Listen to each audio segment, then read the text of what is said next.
Hey, welcome into the Winning Edge. We're going to talk about Week 9, Week 10 of the college football season. We're coming up to some really important games in this scenario here. Boys, we're coming to a close on games, too. We only got like 5 left, so we got to enjoy it and take it in as we can get it. We're going to talk a little bit about the Heisman race. Obviously, that's starting to heat up now toward the latter half of the season. We'll go into the NFL, not too in-depth. I mean, although it was a great weekend for the NFL. But there's some things that happened in this week, especially with my home team, the Colts. We'll get to that needs discussing. We'll jump right into this. Jordan, how are we doing? How are you feeling right now, man? Feeling good. It was a pretty decent weekend for football. I think a lot of teams kind of. This is an exciting time. I think also for the NFL.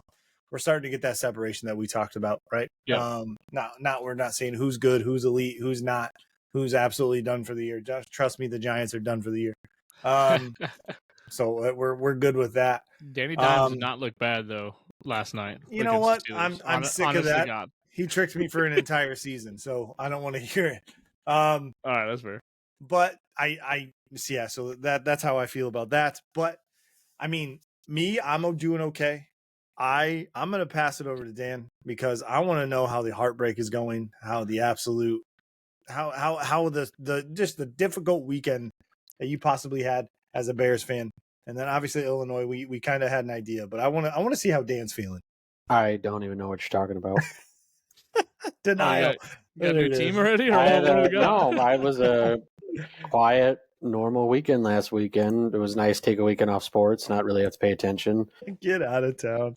You can't tell me you were chomping at the bit for that I almost said Redskins Commanders game, right? It should be Redskins. No, I'm going to be honest with you. It was embarrassing to be a Bears fan. The team. No, I think it's what highlights it is that play where we have our defensive players taunting fans in the stands with their back turned to the play on the field, only to turn around and have the guy that you're supposed to be covering catch the touchdown pass to win the game. No, because he was a dumbass that fucking tipped it, and he wasn't even supposed to jump up and tip it. He was supposed to box out the guy.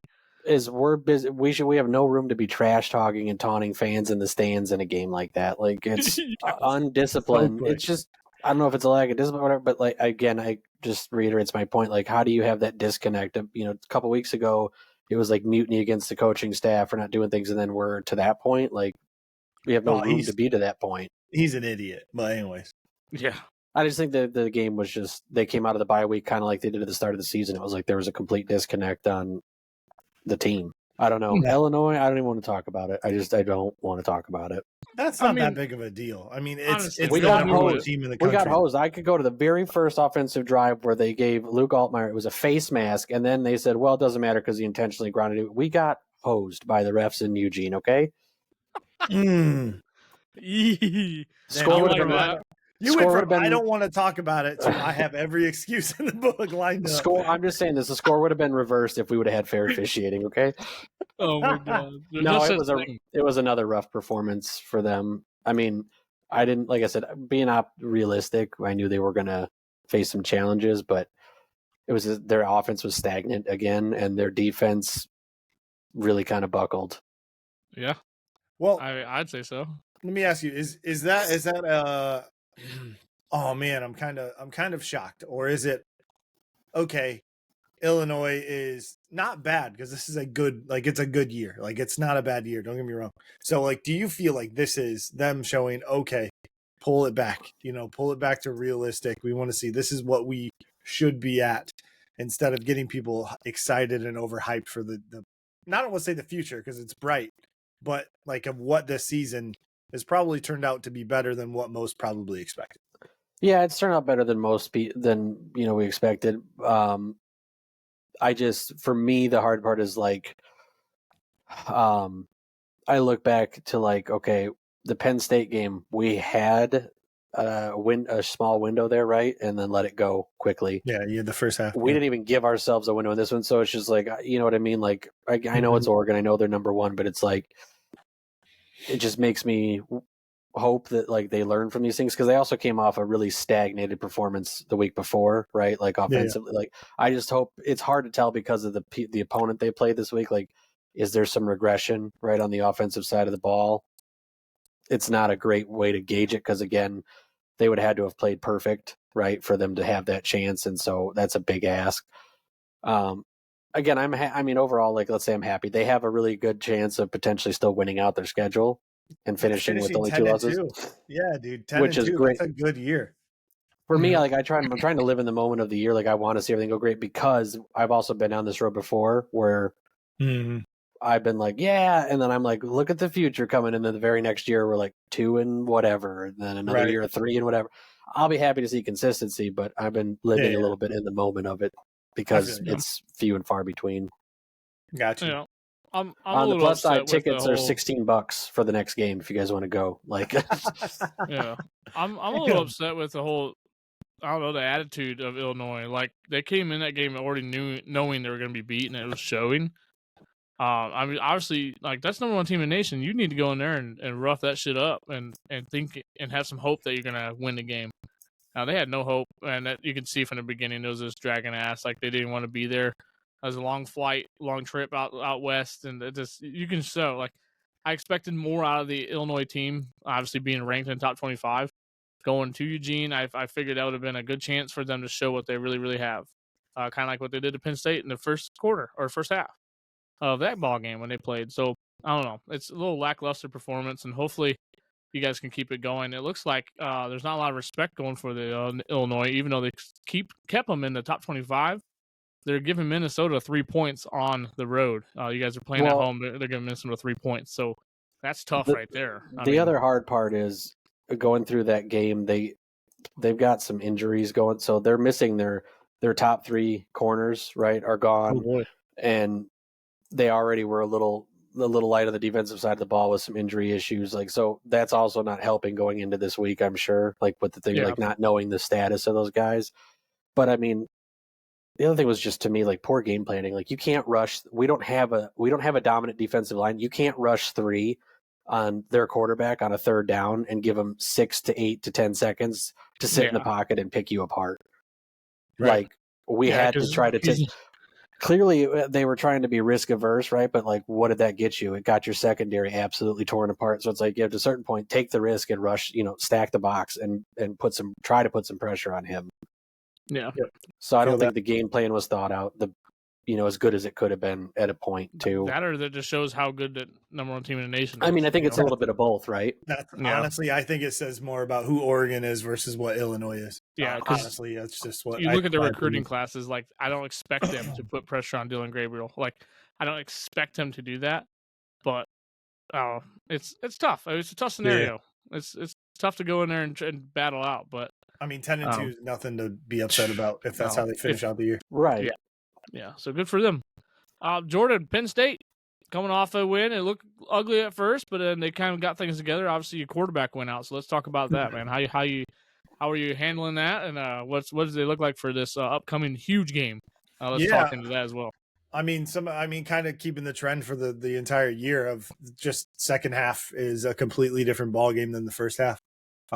It seems to be the trend with Penn State. I don't know if the adjustments are just that good or what, but they usually come out and just shut teams down, which is what happened. So, if we're going to talk about Drew Aller, that's going to be. I'm not concerned because I would love to see Penn State fully loaded, Ohio State fully loaded going into Happy Valley on a noon. I mean, let's talk about how much of a dog shit schedule. Dude, so supposedly, I guess it was supposed to be a 7:30 whiteout game. And then Fox pulled some shit, I'm sure. Yeah, and they switched it or whatever. But like, man. Yeah, the Pat McAfee show was kind of talking about it, and it's like, dude, you literally lost half of your home field advantage. Like, you still can get the whole song and dance. You can do the you can get it after we are Penn State. What did they flex it for? Because I was saying, I don't even see a top 25 game for them in the evening. I don't think they flex it, but the problem is they love that big noon, and it would roll right into the biggest game of the weekend. So I don't know. I don't know what they did, but they know that they can't get the primetime stuff. So what they do is they're like, oh, we have a big noon matchup. We're gonna. They want to steal that time. Yeah. And that's great. but not for this game. You cannot okay that schedule for a number, was it number 3 and number 4 matchup? There's no way. If it's Big Ten implications. The place behind me at 7:30 at night, it is a different environment than it is at noon. I'll tell you that much. But I mean, they're still going to bring excuse me, they're still going to bring the energy. Don't get me wrong. Happy Valley's going to be fucking rocking. But it's going to be at noon. It's just not going to be all night. They haven't been boozing all night, so maybe they need to start boozing at midnight.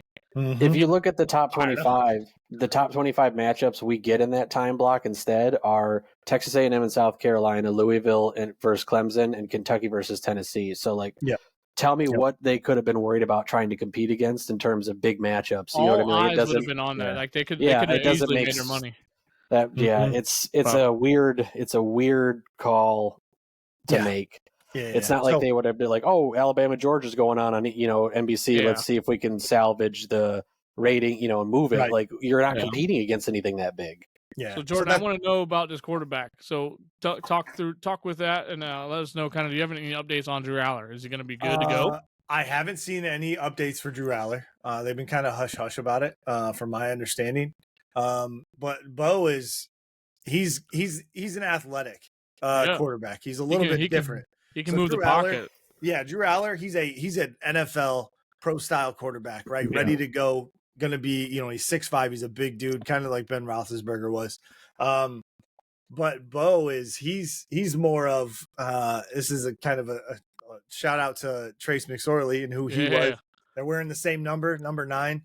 He was a dog. I mean, he won them some good games. We also lost them some key games. But he just brings that excitement, that energy of like, oh, I'm going to go get it and get that first down and make smart plays. So he's definitely got it. I, of course, just want to see the teams, 100% across the board. So we'll have to see what the message is around his injury and going from there. But so you're not worried at all if number 9 gets a start? I'm more so, but it's like 10% less worried. You know what I mean? So it is. I think he can move that pocket and keep Ohio State guessing on pinpoint for their D lineman to just tee him up and get him. I think you can keep that pocket moving and dump it off that tight end, you guys should be just fine and keep that ball running. It's really going to be if we can run the ball and then our defense plays at the talent that they have, then my worry for the quarterback is a hell of a lot less, because if we can efficiently run the ball, that's what we're going to do, right? We're just going to run it down your throat. If we're getting 4 or 5 yards, I'll run. So that's kind of how they're going to go, I think. Especially with the dual backs, but we'll see. You better get some shit moving before the third quarter, though. Versus top 5 team. Yeah, exactly right. This isn't Kent State or Wisconsin. No offense to Wisconsin, but like this isn't. Yep. This is a big matchup. We need you for all 60 minutes, all 4 quarters, all 3 phases of the game too. So the good news is they can still make the playoff if they end up falling to Ohio State. I think that's doable, even if they're not in the Big Ten championship. But we'll see, man. We'll see. I don't know. I love it. Love to see that. So in another game that was a lot of people were kind of hoping was going to flip was Texas going to Vandy. Everyone's hoping Vandy knocked off Texas. Can you imagine them knocking the big dogs off in the SEC? That'd be nuts. But I mean, they played them tight and they had a chance at the end of the game. Mm-hmm. Texas won 27-24. They had a chance to take the big dog down. They didn't execute though. So still great football. I mean, SEC is just loaded. Top to bottom right now. Oh man, just loaded, crazy, man. Just absolutely loaded. Hey, before we get too far into other teams, and you already we talked Illinois, we talked Penn State. Let's talk Notre Dame, my man. Let's do it. How you feeling? Well, I feel great. The first quarter, we can roll the tape back. I was a little worried about giving 12.5 points to Notre Dame, just because recent history shows Notre Dame likes to play close to these opponents. Yep. Although no offense to Navy, they're a good squad. But like it showed right away the talent gap between Notre Dame and Navy. You can see it on the first 2 drives. Although Navy did pop off a few long runs or whatever, but that's just a triple option. Just one missed assignment, and you're down the field, you're gone. Yep. That's just the ball that they played. That's just Navy football. But Notre Dame, right off the bat, man, I mean, they didn't really force turnovers. They kind of were handed the ball multiple times, but they executed, right? They didn't just go kick a field goal. They went down there and scored. They scored. And it's just nice to see Notre Dame actually score 51 points, which I don't think they've done that in a long time. on Not an since undefeated Navy team that you can't really shake a stick at. Like you I'll have say to give not them their since Purdue. I- They dropped Yeah. 66. So I think that this also kind of goes. This was a perfect example of their running game as their strength, and they that's what carried them, right? Like the majority of their points came from their run game, and that is exactly what they needed to do against Navy, right? Don't try to do like Don't Navy do too had much. realistically a better chance of keeping it close if they did a lot of passing, because Navy, their guys are smaller, they tend to be a bit quicker, more athletic, right? Like, but when you talk about running, that comes down to like a lot of size and power for blocking. Navy can't match Notre Dame in that thing. So they played it, in my opinion, they played it perfectly. Like that's their strength. It's a disadvantage to Navy, right? If you have to battle in the trenches. And it just kind of further highlighted that Notre Dame, like Riley Leonard, right? Whatever. But like at the end of the day, Notre Dame's run game will often be what I think will win them or lose them a game, right? Like on the offensive side of the ball. They have to run the ball, and they got two great running backs. Honestly, Jeremiah Love and Price. They're both freaking outstanding, man. And then you throw your quarterback on there that can make some moves and have a huge impact with his legs. It was amazing to see. There's two things that was amazing to see for me, as a Notre Dame fan, was Riley Leonard actually throwing the ball down the field and making some good NFL throws on the sidelines and some comebacks that were pretty tough throws across the field. Beautiful stuff. I love to see that. A lot of people, even myself, was dogging him in the beginning of the season, saying that he can't throw. So that was awesome to see. Also amazing to see we didn't turn the ball over, right? Navy had 6 turnovers. We had 0. Even though we whatever it's Navy, let's just act like there's no name there. It's still a top 25 team, undefeated. I mean, yeah. Battle tested. They've been through it. Whatever. That's the type of football you have to play versus good opponents. You can't turn the ball over, cannot give them opportunities, and you have to execute on the opportunities that you're given. So I love it. I'm happy to see it. We got Florida State at home, a 7:30 kickoff, NBC this week. I don't know how you guys are going to handle that one. That's going to be. So yeah, I mean, I'm hoping we can do the same thing, right? Get in there, roll early, and just dominate. And if you looked at the schedule, I mean, you got number 21 undefeated Army. It's going to be kind of the same scenario, right? There should be a talent gap there, but they can exploit you right now. You can be down 21-0 in a matter of a couple minutes. So, I mean, if you guys want to do the right thing, you should let them win because respect the troops. But whatever, respect the troops and just let them focus on defending our country, and not defending the pigskin.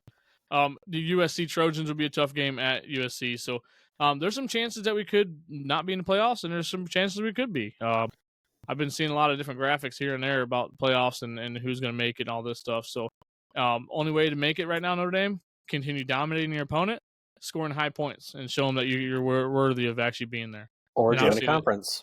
Join a conference. But obviously that Texas A&M win this weekend did help. So no, I'm high on Notre Dame right now. I think they did good. They did everything, all phases of the game. They're sneaky good, man. Sneak in there, man. That's going to be nice.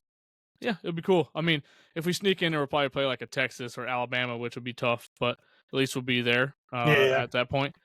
So, yeah, not a big deal. So, yeah, Notre Dame, not too bad there. I can't complain about that too much. Let's talk about another Indiana school, and then the Hoosiers themselves, right? They're undefeated. A lot of people are dogging on them. Like, there's no way they're going to dominate like they have been versus Washington. 31-17, and the score was not indicating how far apart the score was. Yep. Guys, Memorial Stadium was fucking rocking down in Bloomington, okay? Obviously, college game day there. Everyone's amped up. Oh, man, they stuck it to them. They stuck it to them, and I think that 13th rank is kind of bullshit. They should be ranked above Notre Dame.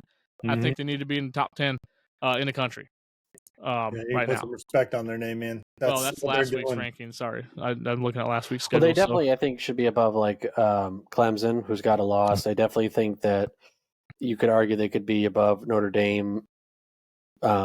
And, again, kind of going back to Jordan's thing, like, if you're winning, they're doing exactly what you kind of mentioned, Jordan, which is not only are they winning all their games, but they're like winning their games, right? Like they're not exactly. It's not like you're like, oh, they haven't played anybody. They barely won these. No, like they're playing less, what you would consider lesser teams, and they're crushing handling them. Yeah, they're not doing a Notre Dame where they barely scoot by at Northern Illinois or lose. Like as a Big Ten school, they have one of the lighter Big Ten schedules, right? Comparatively speaking, which again is not a knock against them. They get what they get, right? Like, and they're handling it the way they should. But I think just in general terms, went the other way.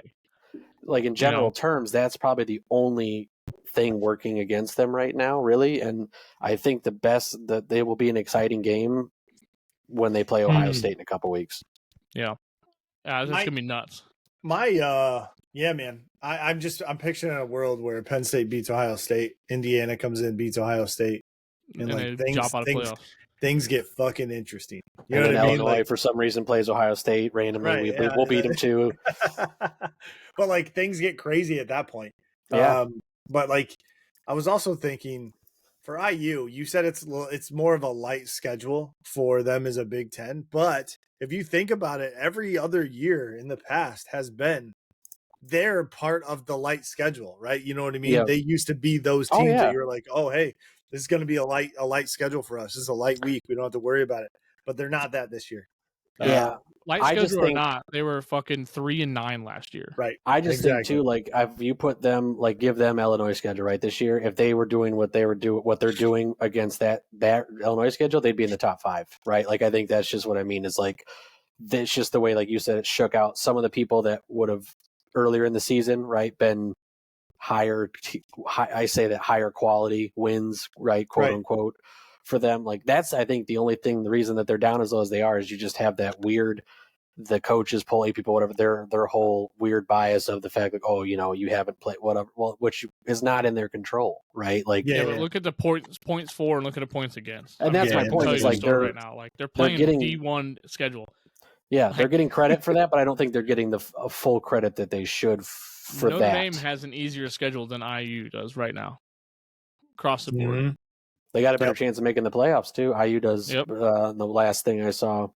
If you lose Ohio State, whoop-de-fucking-do, you're still one game lost because I don't see you losing Purdue or Michigan State this weekend. You know what? If they lose Ohio State, I highly almost I don't want to guarantee it, but I am pretty scared they're going to get disrespected. You know what I mean? Well, what happens is, okay, Oregon, let's just say they continue rolling, and then Penn State continues rolling. Now you got those two undefeated.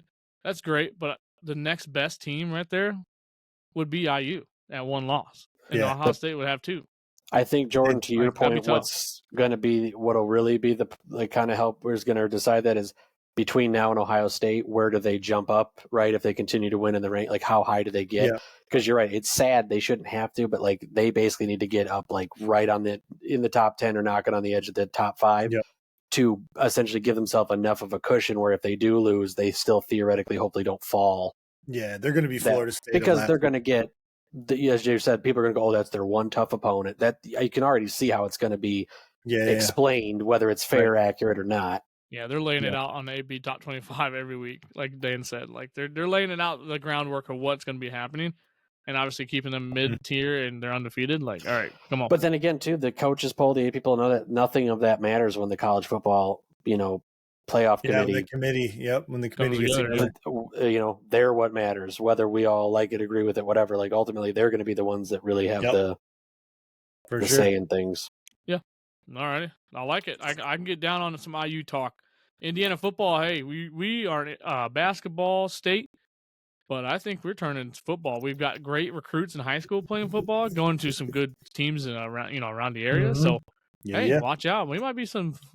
I'm all for getting a shakeup in the right. Was always like, we have our Penn States, our Ohio States, our Michigans, but like, no, I'm all for if you want to have some other teams also get up in the mix more frequently that aren't there, that haven't been there historically, right? Bring up Purdue more often. Bring up an IU and Illinois. Like at least it adds some change, diversity. Yeah, you know what I mean. Like it's not the same old. Let me throw a scenario at you, okay? Let's say Signetti walks in to Columbus, which I think that's a Columbus game, right? They play in Columbus.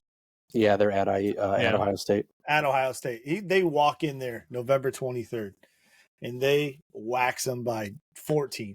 Let's just say, well, who knows why? Who knows what happened? They wax them by 14. I heard something on TikTok and somebody was like, what if Ohio State's then, well, here's the entire amount of money that we have, Signetti. Why don't you come on over to Ohio State? Signetti seems like the type of person, and this is what they kind of said, and I echo how they feel about it, is like he feels like the type of person that would just give them the middle finger to that offer. You know what I mean? He feels like a dude, a small program built from the ground up blue collar kind of shit. Like you know Built what I his mean? way. Built Exactly. his fucking way. Right. He ain't gonna. Yeah, no one's gonna tell him how to run his fucking program. Yeah. His interviews, it's like, what do you do? Like, what makes you qualified to do whatever? He's like, I just think I'd be a good coach and I think I'd win. Like, it's like, it's not about the money. He's just like, I don't know. Put me in a situation. Let's see what I can do. Right? Like, put him in a situation with a fucking happens. a 3-9. I think he likes that challenge, right? Like that whole like, give me let's see what we can make happen. Let's just give it a shake and see what comes down. I mean, he did it at James Madison, man. They were nothing, and then all of a sudden they were the best fucking SCS team in the freaking nation, man. And Coach then of the year, hands down. Oh, he has to be. Like, even if they lose, one or two or whatever, he's still. I mean, without a doubt, you don't flip a team like that within. I mean, obviously, transfer portal helps a little bit. Don't get me wrong. Right. I'm not going to discredit that, but I mean, at the end of the day, like it's still you got to get all 22 people to buy in.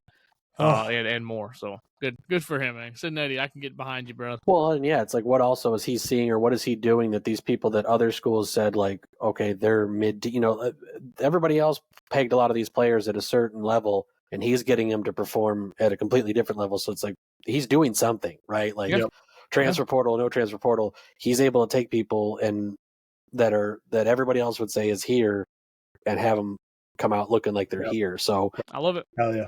That makes me happy. Any go backs for week 9? Any games you guys want to talk about, or anything that happened this past week that you think needs to be discussed or talked about? I don't know if we were doing standout players. I had a standout player. Go ahead. Yeah, sure. Throw it out there, brother. Let's hear it. So my standout player was Roderick Daniels Jr. from SMU. His stat line: 2 receptions for 153 yards and a touchdown. Damn. All right, big fella. Damn. And obviously SMU, they pulled a close one out against Duke, overtime game, 28-27. The ACC is getting a little nerve-wracking over there. Yeah, SMU SMU did everything they could, I think, to almost give that game away. They had 6 fumbles, 3 of which they turned over. But yeah, I saw that stat line: 2 receptions for 153 yards, and I thought, my God, my man. 2 catches, but they were big-time catches, right? So. Yeah, did that's you guys badass. you guys see what Jarquez Hunter did, Auburn? I didn't know. Running back, he ran 23 carries for 278 yards and 2 touchdowns. I mean, he's no Ashton Genty, but whatever. They played Kentucky, which is just crazy stats. Just nuts, yeah, that's right? nuts. This is the year of Madden stats, I think, for college players. It's ridiculous. And shout out to Chandler Morris, North Texas QB, man. He threw for 450 yards, 3 touchdowns on 55 attempts. Good Jesus. God, these dudes are balling. He's actually, I think, if I'm not mistaken, that puts him the passing leader for the year so far. Yeah, puts him at over 2,800 yards on the season so far. I got there was even above Cam Ward. One performance that I guess maybe on the opposite side that maybe was like Kyle McCord from Syracuse. Oh yeah, 35 of 64 for 321 yards, 5 interceptions. Yeah, that was like no a Thursday touchdowns. game. Or 64 something. passing attempts on its own is insane in a game. He still got 300 some plus yards, but 5 INT. Like, that's a rough day. Like, that's clearly asking one guy to do a lot, and he did not do it in the way that you needed, right? Like, no, that's a tough outing. So that is tough. You mentioned Ashton Gentry. Let's get into the Heisman here. I want to read a little stat to you guys, or a little snippet here. Ashton Gentry had the worst game of the season against a defense that was focused on him all game, and still finished with 128 yards rushing, which is still mind-boggling, right? He's still on pace for 2,752 yards by the year over 14 games, which will still break Barry Sanders' record for 36-year-old Mark, 2,628. UNLV had the number 20th rushing defense in the nation headed into this game, and Boise State doesn't play a rushing defense ranked higher than 69th for the rest of this season.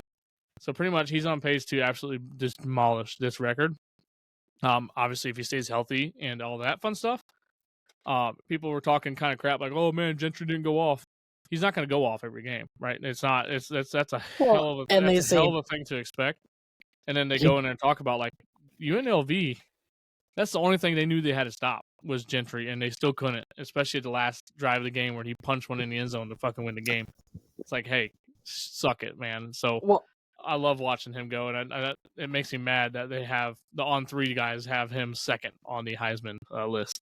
Well, to say that he didn't go off, like, look back even a year ago, and the last several years where people like run game is dead or whatever, like you would consider a 100-yard game like going off, right? Like, yeah, he did good, good shit. Yeah, 128 yards. That's a pretty damn good game for any running back. So, I'm sorry he didn't put up like essentially fantasy level, like sorry he didn't score 3 touchdowns. Like I'm playing it on easy mode type number, but yeah, like to say like, he put up 128 yards and basically won his team the game. Like it didn't go off. Like it's just crazy how quickly we go from being like, wow, that guy got almost 100 yards to being like, 100 whatever. Like that's nothing. Like it's just how crazy how quickly people can act like it's no big thing. Yeah. Well, I think that little snippet you put I think if I'm reading it correctly because you shared it, it was he had his worst game, meaning it was his lowest performed. Not saying that he had a bad game. No, so but I do want to correct that. That does sound like what you're talking about. That person thought, but Bronco Football Report on Facebook posted this, or this is Twitter, I believe. But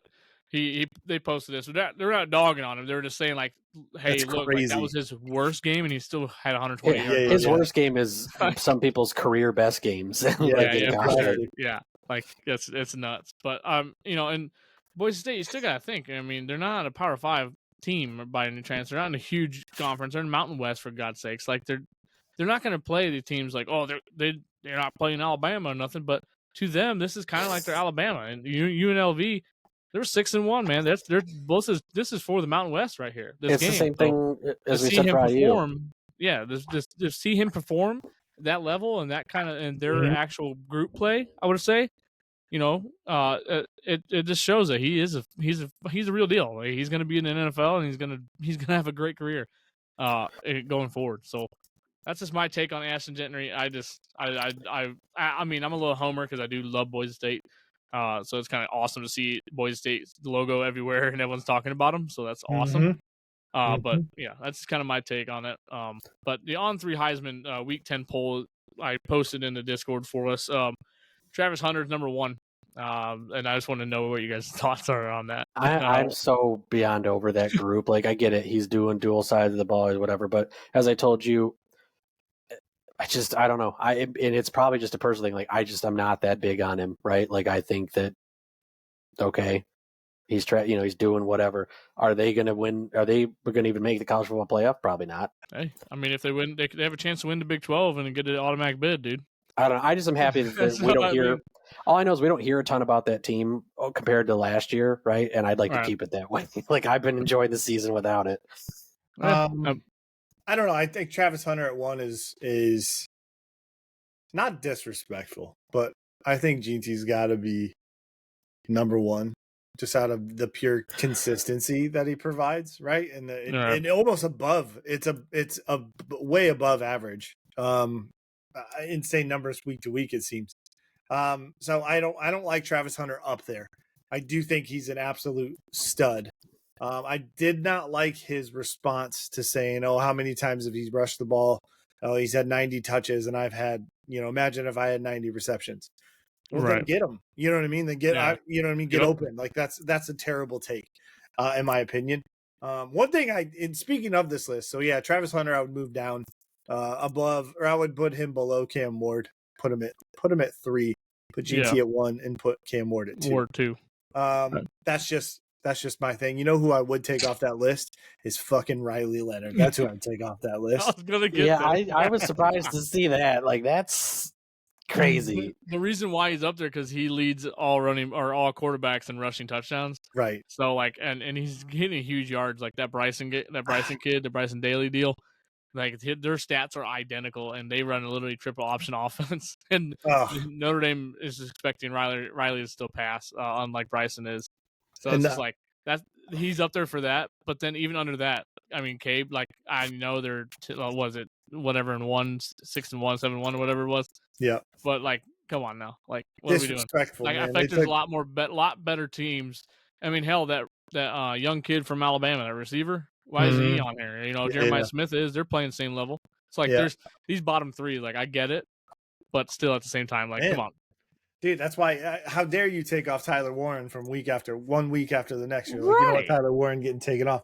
I mean, how dare you? First off, I could be Homer about that, but it's okay. He's a stud, dude. One thing that I'm kind of Shadur Sanders surprised shouldn't be up there either. Really, where he's at. is I'm surprised Curtis Rourke is still up there after Even not after being playing for a injured. week, which Yeah. is crazy.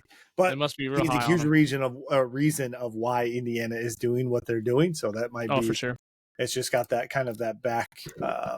I don't know, that Out of support. curiosity, too, do you think Travis, like, how much of Travis Hunter, like, right, like, I feel like for the Heisman, right, like, there's the whole thing about him playing both sides of the ball, but it's like if he wasn't doing that, like, if he had to just be an offensive player or a defense, like, would he even be anywhere near that conversation?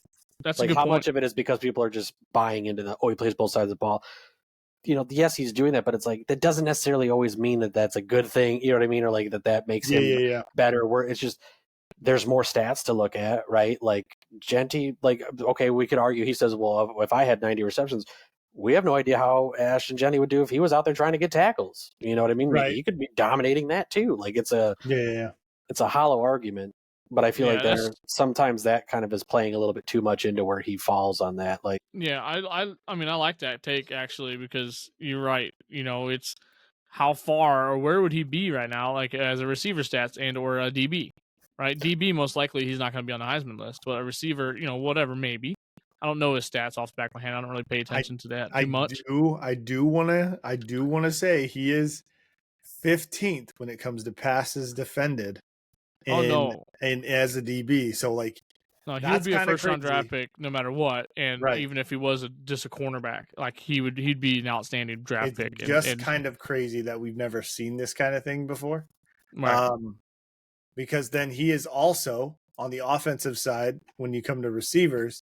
I think he's 6th in receiving yards, if I'm not mistaken. So like, I get it. I'm sorry, he's not 6th. He's 10th. In receiving yards in the country, like goddamn, like here we go. So he's got 60 receptions for 757 yards and 8 touchdowns, right? Which is good. So it's good, I would not put him at 1, and I think that's a common thread for us. Yeah, and is this the year that we see a non-quarterback get the Heisman Trophy? It's looking like it. I mean, with the top 2 there already, but. Quarterbacks rule the game, man. And at the end of the day, what are you going to do? It's kind of tough, right? I think also you're going to have you still have a lot of big games left, which is going to sway some of the votes, right? Right. So I think Miami still got to play Clemson potentially at the end of the year for the ACC championship. If that still holds true, right? Hell, Pitt is still undefeated in the conference. So who knows who's going to be in the ACC, but you still got some big games in the ACC. Obviously, the SEC is going to be what it is. But that's one thing you don't see a lot of up here at all. None. Is there are 0 Heisman candidates or Heisman, in the top 10 from the SEC, which is kind of surprising. That's fucking bananas. I was just about to ask. Especially with Army and Notre Dame on there. Like, you never seen Notre Dame guy on the fucking Heisman list after past week 3. Like, that's baby. Yeah, so dude. Looking too, I was thinking like, when's the last time a receiver won the Heisman? Period, right? Like, there's only been one wide receiver to win it, going all the way back to 2001, and then that was Eric Crouch, which he was listed technically as a quarterback / wide receiver. So there's only been one. Not Devontae. Yeah, didn't Devontae, he was the Smith. Yeah, from Alabama. Yeah. He's the only wide receiver, like pure, solely listed wide receiver to win the Heisman since going all the way back to Desmond Howard. Wow. So wide receivers are already like, that's what I say is like, it's hard enough because my only point being is you said he's 10th, which is great, but it's like the 10th overall receiver in the country, like in any other year, like that's not getting you number 1 in the Heisman at all. Right. You would have to be the number 1 receiver, and then you still are at a huge disadvantage. Yeah. Yeah. I don't know. I love it. But like you said, to your point, Jordan, Miami has some big ball to play. It's going to be a little bit more important than what Boise State's going to play, as well as Colorado. IU, they might, they still have some big games or whatever, but IU or Miami and Oregon and, and Ohio State on this list, like those two teams or those three teams are going to have more impactful matchups coming up. Right. And like you said, it does sway them quite a bit. So it is great to see Boise State up there. I mean, and we're in week 10 now, so like it's not like we're the first couple weeks. So it's cool he's still up there, and his stats are backing him up on that. But Dylan Gabriel goes out and beats wins out and then getting into the playoffs, and and they're like, dude, look at what he's done, because his stats are remarkable too. He's getting overshadowed right now. Yeah, If you want to dive into his stats, so I mean, a couple things would change. Obviously, then the bottom three there, Bryson Daly, Riley Leonard, and Cabe Klubduck. Those three guys, Klubnik, thank you. Yeah. I have autism, I think. Club Dick is what you just said, I think. That's why I was like, Klubnik. Thank you for that. But those three guys on the bottom were kind of like rock paper scissors. They probably shouldn't really be on there. I mean, maybe more just a respect thing. Get in their names, some standout players of the week. It's kind of what that looks like there. We'll see what that looks like going forward. But week 10 Heisman report, man, it's pretty nuts. I love it. I love to see that. Okay, real quick, we'll top 25 AP poll week 10, obviously. Some bigger names getting moved around. I don't like Alabama being at 14, boys. I don't like it. I don't like that at all. It stresses me the hell out. Nope. I don't like it. So give me Jordan, we'll start with you. Give me maybe two teams that you think should be not in the top 10 and two teams that should maybe replace them. Two teams that shouldn't be in the top 10. That's tough. Two teams that should not be in the top 10. So, or hell, let's just do one. I can make an argument. This is an easy one, but Texas A&M, only because Iowa State right below them is undefeated. I mean, that just makes sense to me. That's very easy. Of course, I'll say two, just to probably get Notre Dame out of top 10, just to put IU in there, just because obviously what they're doing to everybody. That loss to NIU really is a big stain. It's going to overshadow the rest of the season, right? And we knew that going in. I mean, I'm not going to fight that. And it wasn't. It's not like it's not indicative of who they are, because Notre Dame's good, right? They're good. They have the defense is top 5 in the country. Dude, their defense is top 5s easily. So it's hard for me to.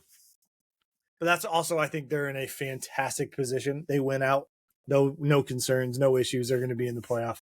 But I would like to see some love for those undefeated teams. Get Pittsburgh up there higher. Get Army up. Well, maybe not. I get a little ahead of myself with those people, but get Pitt up there a little bit more. Get IU up there. Iowa State. Put them all in the top 10. Get some of these teams that have been beating up on each other, like Alabama, get them way the fuck out of there. Tennessee, maybe just lower them. Texas, lower them. Ohio State, lower them. Well, maybe not this week. Let Penn State beat the number 4 team, then lower them. And then Georgia even being at 2 is weird to me. Just the fact that, that one loss, granted, it was to a really good team, but let's not, you know what I mean? The losses need to mean something throughout the season. What the right? fuck? I know all of these positions don't necessarily mean anything, but it's going to be a huge thing where we need to get those people figured out, right? So I don't know about you. Looks like Zach kind of took off for the time being. Goddamn fucking I wonder if his internet crashed again. Yeah. But I don't know, Dan, do you have anybody you throw out? Are you kind of the same thing as me? I say, kind of like with you, like I would say, like when I look at the coaches poll, that one, I don't know what they're doing. They have Clemson at number 8 in the coaches poll. Like, get that out of here. Yeah, right. That's kind of strange, dude. And they have, again, Iowa State at 10. So they have Notre Dame, Clemson, Tennessee, Texas, like all these one-loss teams over. But like, get that out of here. But I think you're right. I would say probably flip-flop Iowa State, Texas A&M, and honestly probably, or maybe even put Indiana where Texas A&M is at, maybe put Iowa State, bump up BYU or whatever right in there. That's about it. Otherwise, it's fairly on par. I think you're right, though, too. Like, again, kind of going back to the thing, like Penn State's won their one, close games, whatever, but they're winning, right? So I feel like, why is Georgia above them, right? Yeah. Well, shit. Why is Miami? Yeah. You could argue either one of those should be up there. Yeah, exactly. Again, I know that some of them they've had some close calls, but every team in the top 5 has had close calls. Yeah. So it's hard to say that, like, oh, that's one thing over than another. So, right. But now that he's gone, let's talk about what everybody really cares about. All right. That's anime. No. What? Yeah, no. I was gonna say, what is your favorite pumpkin flavored fall dish that you've got coming up? It's off the rails now. Yeah, let's So dish. you mentioned something. I wanted to see if I could bring it back up. There was an Yep. all-state playoff predictor that breaks it down for like who percentages that teams make the 12-team playoff, right? Right. Miami sits firmly at the top with 90%. Oregon at 87. We have Georgia at 85. We have Penn State at 84, which makes me very happy. Right. Texas at 75. Ohio State 73. They put IU at 69, which is probably I think they're probably that's based on probably that Ohio State game. To be fair, I Right, think that's what they're exactly. hinging it on. Right. Tennessee 68, Boise State sitting at 61, 59% for Notre Dame, which I think needs to be higher just because independent. They'll be up there in the top 12. I guarantee you they'll be the 12 highest people. Granted, they don't have a conference to rely on and win that, but I think they're going to be just fine. What I don't like is the fact that Alabama is sitting here at 53%, right? That's kind of I feel like it's. I don't remember the structure, but it's probably like they're saying that. I feel like ultimately it's because they're going to probably play in the SEC championship. Is that what they're? Possibly, but you've got Texas and Tennessee. Oh, I keep forgetting Texas is in there now too. Yeah. So it all depends. I don't know. LSU's kind of out of it now, so we'll have to see what that looks like. But I don't know. My other thing is kind of what and this is just a little off note when you talk about Penn State. What's kind of interesting to me, right, is prior to the expansion of the playoff, right, Penn State has always been like just on the edge, like looking in, and now the first year that it's expanded, they're like, oh no, like we're fine, like we're going to be right in there, like guaranteed regardless. Like it's kind of ironic. Well, there's only been one team that's been hurt the most, and it's Penn State would have made if instead of going straight to 4 teams, they went to a 12 team. It came out and said that Penn State would have made the playoff the most out of any team in the country. Yeah, because you guys have always been sitting like sitting there at 10-2 because we lost to Ohio State. Always the bridesmaid, never the bride, right? Yes, like exactly right. So that's kind of. I'm excited that we don't have that Michigan hiccup, even though I've said it before. This would be the year to play Michigan, as it looks like. Yeah, the past ones, it's been just kind of the other sore that just pops out for the season, but we'll see, man. I don't know. The Big Ten is exciting. I didn't think it was going to be as exciting as it is with Oregon joining and everybody USC else. and those teams aren't who they probably decided to be. I'm assuming it's accident crash because of his message to us, which is I'm assuming that's exactly what happened. And that's funny because I won't necessarily know how to stop this or if it will stop. So we're gonna have to try to vamp for a little bit here. Top 5 favorite color uniforms, like. And I don't really want to jump to the NFL because I know he's got a topic that he wants. There he is. Let's go. It looks like he's on the phone. Yes, sir. We were vamping with our favorite pumpkin flavored recipes.